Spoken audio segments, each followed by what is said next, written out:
Phone বন্ধ একটা কথা বলি, টাকা সব। বিশ্বাস কর মামা, টাকাই সব। আজকে তোর কাছে টাকা আছে, দেখবি পুরো দুনিয়াটাই তোর। কালকে যখন তোর কাছে টাকা নাই, দেখবি দুনিয়ার সব কিছু পর। কারণ কি মামা জানোস, টাকাই সব। আজকে তোর বাপটা মরে আছে, পকেটে টাকা নাই, ঘরে খাওন নাই, ঠিক ওই টাইমে একটা আত্মীয় স্বজন একবারের লিগেও তোরে ফোন দিব না, ফোন দিয়ে জিগাইব না বাবা একবেলা খাওন খাইছিস নাকি। কিন্তু কালকে যখন তোর কাছে টাকা আইব, দেখবি তোর একবেলা খাওয়ানোর লিগে 3 বার 7 ফোন আইছে। কারণ কি মজা জানোস, টাকা এইসব। আচ্ছা তোর পকেটে টাকা আছে, তোর বন্ধু বান্ধব ভাই ব্রাদার সব তোর কলজার ভাই।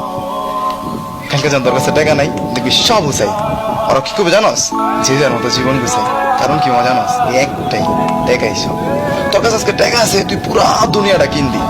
কালকে তোর কাছে টাকা নাই, ঠিক তখনই তুই দুনিয়াটা চিনবি। কারণ কি মজা জানোস, টাকা এইসব। তোর টাকা আজকে কামাইলো কামাই তুইব, কালকে কামাইলো কামাই তুইব। টাকা ছাড়া আমার কোনো সিস্টেম নেই। টাকা কামাই তুই, টাকা আছে যা দুনিয়াটা এটা কথাগুলা